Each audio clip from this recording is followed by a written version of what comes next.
And I'm Bayu. And this is the first episode of Uncut, a podcast by Seribu Tujuan, where we talk about all things mental health. Exactly. And today, what's the topic, Jennifer?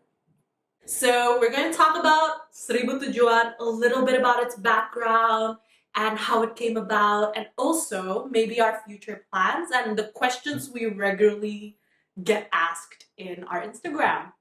So to start off, what is Seribu Tujuan for those who never came across what Seribu Tujuan is? Yeah, so this is actually a question I think we face a lot, right? Because it's like a very big thing. But I think if we were to sum it up, Seribu Tujuan is like a new mental health initiative, and we're aiming to be the solution for mental health for Indonesia. Yeah, so our vision is to be in a place where physical health and mental health is equally important. And our mission is to be a solution for bettering mental health in Indonesia. So let's talk about how it all started. So I think it's pretty important for us to introduce who we are as individuals to actually talk about, to better explain how we started. Yeah, exactly. So I think, just to I'll just start off. I'll have a quick background a bit about myself. My name is Bayu, and I'm actually a recent graduate in Bachelor of Science. I'm doing informatics as my focus. And I just finished my education here in Australia. The university. Congratulations! Thank you. Not looking forward to the bunch of future questions. What am I doing after grad? But yes. Jen, why don't you give us a quick intro? Yeah, so I'm Jennifer. I study medicine here in UNSW, Sydney, Australia. So I'm from Jakarta, Indonesia. So with Seribu Tujuan, how did it start? And I remember seeing the stark difference between Indonesia and Australia in terms of treatment, in terms of the society, how supportive it is, how they view mental health. And I think back then, when I saw that stark difference, I felt this discontent. And I remember that was along the same time when we started reconnecting in terms of that was such a weird word to say. We started, that was when we started talking again. Yeah, I think that was late 2017, right? Yeah. And then when we met, and I tend to overshare my entire life. And I think we talked about this. We talked about the mental health situation, and we decided that we wanted to do something about it. And I think that's honestly how Seribu Tujuan started. We wanted to bring back what we experienced here in Australia back home to Indonesia. So I guess the next question we often get, it's why Indonesia? So I guess the easiest answer to that is that we're both Indonesian. Paspor kita masih hijau.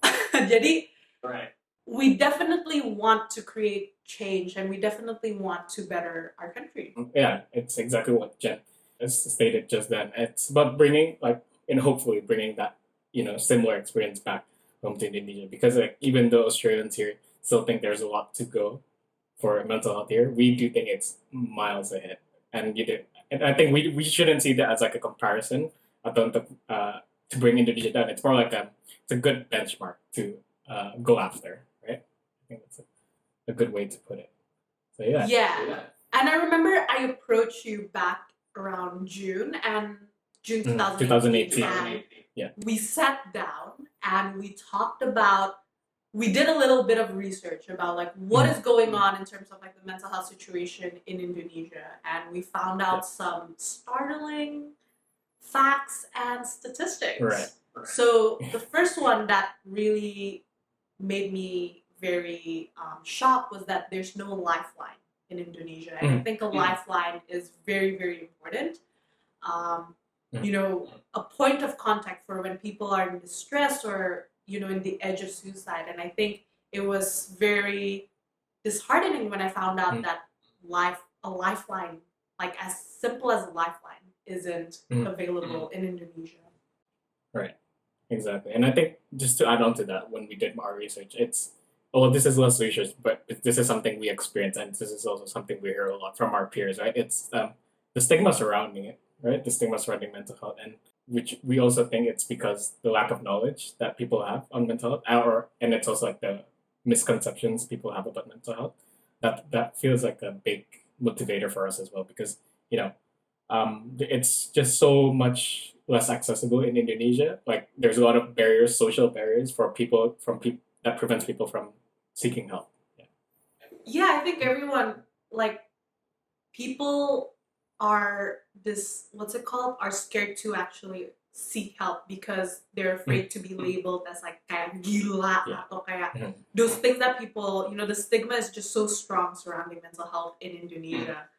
And I think that led to another big part of our research, which was pasung. Like pasung, where they train people with mental health conditions. And we came across this, even though it has been illegalized, as we both know, that practice is still very prevalent in Indonesia. And we thought that that is also because of the lack of education, of the lack of understanding surrounding mental health, and also the lack of access to mental health care. In addition to that, something that this is actually like a starting point for Seribu Tujuan, I believe, but it says, adding on to the point I brought up about education, right? In Indonesia, it's still hard to find information about mental health. Like it's not as readily as available as it is here in Australia, where you would find like an accredited website from several organizations, like explaining all these different mental health conditions, so that people can get to know it. So yeah, that's kind of like another big motivator that became like the basis for our first stage. Yeah, and I think in that same initial meeting, we were thinking like, oh, it's so important for us to actually dive into this bettering mental health in Indonesia. And we started brainstorming names as well. So I guess it's like a common question that we get so often, not just like from, our audience in Instagram, but also our internal team. It's why is the name Seribu Tujuan? So I think the name Seribu Tujuan is interesting. So I think it was really only a couple of days after that meeting, or we actually started coming up with the name. And why the name Seribu Tujuan is that when I was trying to brainstorm it, I stumbled upon the I think it's like an East Asian legend. So prevalent in like Korea, Japan, and China. It's about the thousand cranes, or about having crane as a symbol of hope. And there's maybe some of you might be familiar with the I think it's Sadako and the Thousand Cranes, that tale. So that's something that I feel like that symbol of hope with the crane is something that we wanted to embed within Seribu Tujuan. So that's kind of how the crane came in first, and then the word Seribu came in with the folk tale, and then the Tujuan. Jen, I think you can bring that up. Yeah, so I think we both agreed that we wanted the symbol of our logo to be a symbol of hope, because in times of when we spiral, when we're very low, we often can't see that hope, and we want this organization, this project, to be that for a lot of people. But we can't just have Seribu as a name. So then we started brainstorming, what is the best pair for Seribu? And we came across Tujuan, the word Tujuan. And I think this is what I love about being bilingual, because Tujuan translates to many different things. And it can mean so many different things. It can mean goals, it can mean ways, it can mean journey, purpose, and all these things. And I think if you look at it that way, if you combine the logo, the name, Seribu Tujuan represents that there's a lot of ways and a lot of journey and a lot of ways to achieve your goal, to achieve your maximum potential. And everyone is in a journey. Yeah. Yeah, I think that's actually a good summary. It's basically, just to wrap that up, it's basically like we believe that everyone has the ability to reach their maximum potential regardless of their circumstances. Right? Yeah. And I guess relating it back to our vision, and our mission, our vision and mission, which is being the mental health solution for Indonesia. There's many ways that we can achieve Exactly. that. And it's a journey to achieve that as well. Mhm. And so I'm the type of person that is very, very, very too ambitious, probably. And I remember in the first meeting, I was telling Bayu, I want to do this, I want to do this, I want to do this. And I remember Bayu being like, okay, Jennifer, let's sit down and like, let's form our ideas. Let's actually talk about how we're going to achieve this as a step-by-step thing. And so why don't you talk about like the stages and how we plan to achieve being the mental health solution for Indonesia? Yeah, so I think, yeah, just to continue off from that, we started off Seribu Tujuan. So what we did after that discussion is that we broke the project down to several stages. I think in the very initial plan, we had like a grand scheme of 5 stages in total, from starting to end. But yeah, just to talk about stage one. Stage one was basically the creation and the conception of our website, which is seributujuan.id, which you guys can visit, by the way, at seributujuan.id. Um, yeah, and why the website? Yeah, some of you might ask is because, as I mentioned before, education is like something that we discovered from our region is severely lacking, and we wanted to establish that first. We wanted the website to serve as a foundation, and I think Jen, you can elaborate on this, but the website was something that was personal to you, right? Yes, I think the website was one thing that I was like telling Bayu, this has to be our first project. Like, no excuses. I want our website to be the first project, and it's because we really truly want the basis and the foundation of Seribu Tujuan to be on education. I think it's such an important pillar in decreasing stigma and in pointing people to the right direction for help. I want it to be where our roots are. So we can, so when, as we grow, we can point people to that resource. Exactly. Yeah, and I think that it was also important that it's online to increase accessibility. Yeah, exactly. I think that was like the main motivator as well because like we do see a lot of other organizations in Indonesia that are on the rise of mental health, which is great, but a lot of their focus seems to be more based on like the metropolitan city. So and with the creation of the website, we kind of want to reach everyone regardless of where they are. Yeah, we want to reach as many people as possible. And I guess that leads to the next most common question, which is why are we speaking in English? Why is the website done in both Bahasa Indonesia and English and all your content is done in English? Like, what is happening? Why is it done in English? Yeah, so that's actually a good question as well. Why in English? So the reason for that is simply because we want to reach as many people as possible, right? Because we know that there's Indonesians that speak English as well. And another reason for that is that our team is actually multinational, and it's not just Indonesians. There's Australians as well. So, we also want to include. We don't want to exclude them, but we want to include that difference and then make Seribu Tujuan even better with that. Yeah, and actually, with that bilingual thing, we actually discovered some interesting things as well from our website. So, we do have like analytics from our website, like data and traffic and all that info. And we actually see some interest from neighboring countries, especially Malaysia. So yeah, might be a future thing there. So we'll see. Ooh, are you hinting on a project that we're actually working on? Ooh. Maybe. Okay, talking about future plans. So aside from the website, we actually also started doing a social media campaign to raise awareness. Yeah.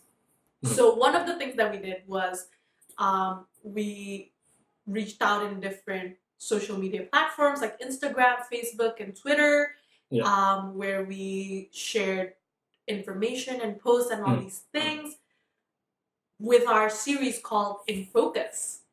Yeah.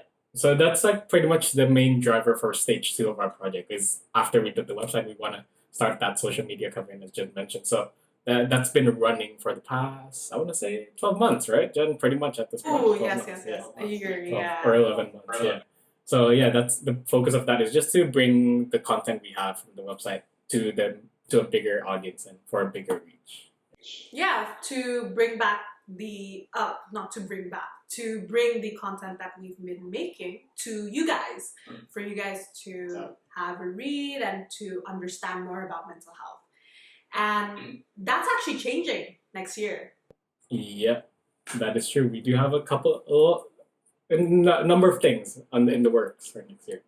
So yeah. Yeah, we're definitely going to have more conversations, and we might be doing a few different things in different platforms. So our Instagram would still stay our Bahasa Indonesia content, but our Facebook is going to be English content. Yeah, and our Twitter would have more conversations and threads and all these things. So it's going to be extremely fun. And another thing that we launched early 2019 was Atrium. So Atrium is basically our web publication, you can say. So just to give you guys a bit of context, that's where we put a lot of our materials and articles about, you know, putting mental health into everyday life, right? Into everyday perspective. So if you were to see it, our strategy has become like Seribu Tujuan is like the theory where you can learn the actual ins and outs and science of mental health, and then Atrium becomes the where you apply that into the everyday world. Yeah. Yeah, and what I love so much about Atrium is that anyone honestly can read it because it's about lifestyle and all these things, and you can apply it to your day to day well being. Yeah, exactly. Which leads us to this next stage where we branch out to different medias and different outlets, including this podcast, as well as the YouTube channel. Mm-hmm. So those are pretty much. I think that's a perfect segue to talk about our what's going on in Seribu Tujuan now, and probably in the long term, probably. So yeah. So yeah, what we've been doing at the moment currently is that we've been, as Jen mentioned, we're expanding our content wise. We're on YouTube, and then we're also on some podcast platform like the one you're listening to now. And aside from that, though, we've also been doing some other things such as building our network, both in Indonesia and in Australia. So we've been talking with a number of people, right? Both in the mental health field and just the general health field as well. And yeah, there's been some interesting interest from all those discussions. Yeah, so just to add on to what Bayo said, we've been reaching out to a few institutions here and there and universities as well, which is actually a pretty good place to address the common question of why are we only doing things online? Why are we not doing physical events and all these things? I guess the simple answer to that is, well, geographically, most of our team is currently located in Australia because we're still pursuing our tertiary education. There are definitely, once we graduate and, once a few of us moves back to Indonesia, we do plan to be more active in terms of like our physical events and all these things. But in the meantime, we're trying to just do as much as we can through technology and online stuff. And also, I guess another reason to that is we wanted to start off online to also, I guess, when we start having physical events, we can actually point people to the right resources. We want to be prepared when we actually hold physical events. But with that being said, a few events are actually on the way, maybe around this year or maybe early next year. Let's see. Definitely keep an eye on our socials if you're interested. Yeah. Yes. And I guess what other online stuff are we planning to do? So the first one that we mentioned is the YouTube channel, which is very exciting. I love everyone involved in the team. I absolutely love the shooting, the whole production thing. It was extremely fun. So definitely stay tuned and definitely subscribe and give us a like. But aside from that, in the future, we do plan to host webinars as well as we're actually working on an ebook as well. So actually translating what we currently have on our website and making it into a more detailed ebook.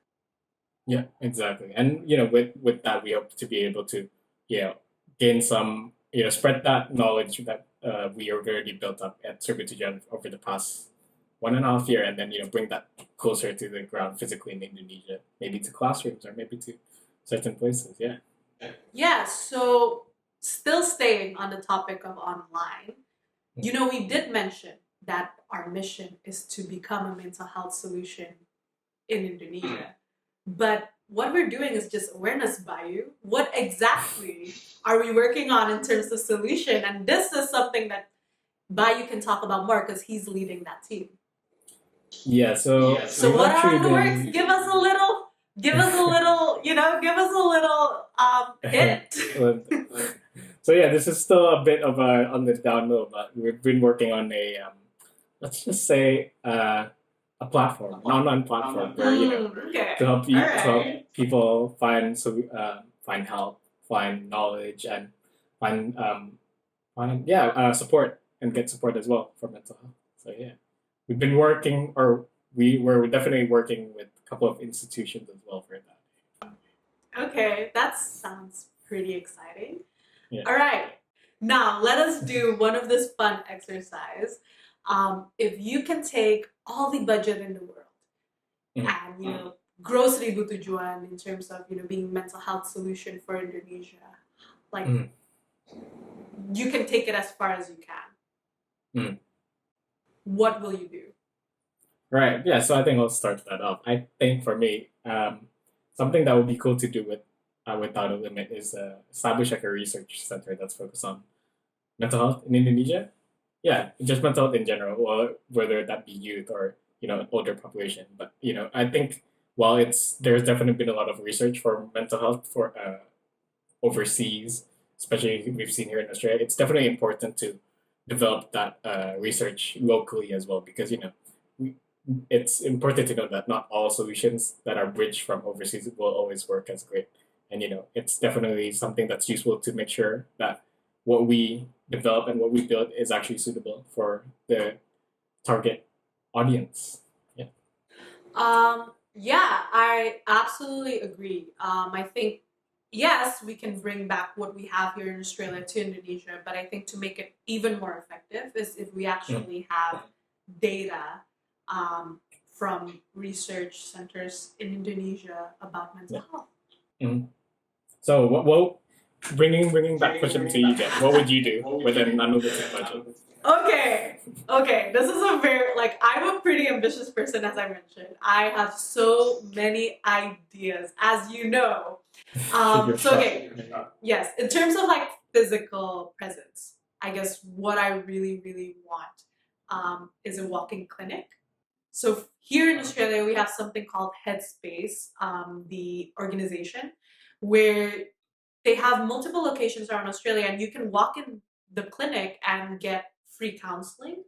And what I also love so much about it is that they also provide other help that targets risk factors of developing a mental health condition, such as unemployment. Yeah.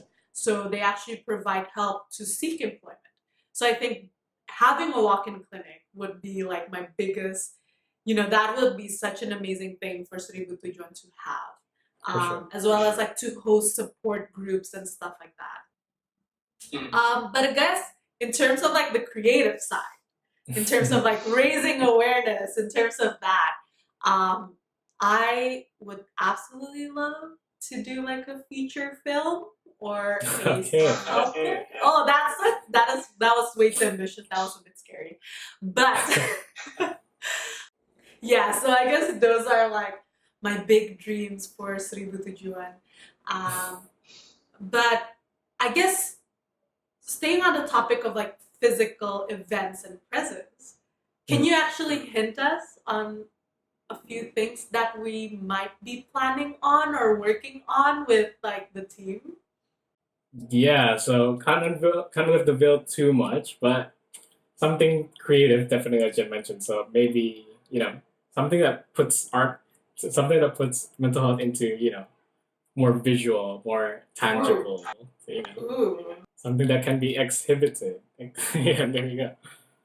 Yeah, so I guess it is definitely on the works, especially with some of our team members starting to graduate and starting to move back to Indonesia. Which is a pretty good segue for us to talk about the team. Yeah. Our team, Seribu Tujuan. And I guess we're actually recording this in a video call. Yeah. Just how we actually do this. how we usually run this. So Bayu mentioned earlier that our team, aside from the fact that it's multidisciplinary, a lot of us have different backgrounds. Even both of us, we have two very different backgrounds. We're actually also multinational, and so we actually have Australian members and we have Indonesian members living in Indonesia as well. How do we navigate through that? And I will give this question to Bayu because without him, Seribu Tujuan would not have been able to function because I'm the most gaptek person in the world. So take it away. How do we function? How are we functioning being multinational? Right. Yeah, sure thing. So yeah, I mean, we're basically with Seribu Tujuan, I would say 90% or 80% of the work is done remotely. We do have like a couple of physical meetings here and there, but most of the time it's done remotely. So we use like online tools like team communication platforms like Flock or Slack, and then we've used like online file collaboration tools like Google Drive, and I think we've definitely used like design tools like Figma as well. So I think basically the key is that collaborative tools is like the backbone of how we work, because everyone's located everywhere, and then and time zones is also a fun thing to deal with. Yeah. And it's important to note that I think we're spread over, even though like it's mostly two countries, Indonesia and Australia, we're spread around like at least more than 6 cities. Yeah, everyone. Yeah. And we've also, I think up to date, right, Jen, we have about 40 people in total. Yeah, which is quite a bit. Quite a challenge to manage. Jen. So yeah, Jen, I think that's a great segue you can talk about. Yeah, so as Bayu mentioned, our team is 40 people. That is a huge, huge team. And I think it's because Seribu Tujuan actually still runs on a voluntary basis. Yeah, that's right. Yeah, and so that is why our team is so big. It's because everyone has this ability to be flexible with their time, as everyone still has, I guess, a life outside Seribu Tujuan.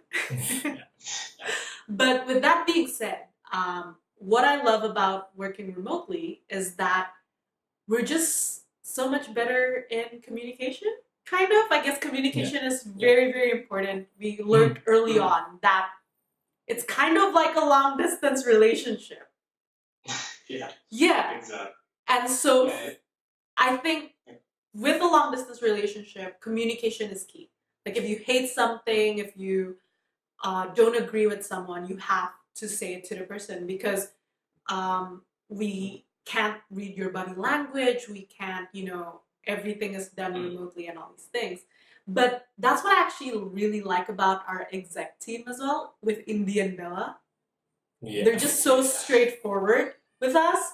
Well, with me personally, and they tell me straight to my face if they don't like my ideas.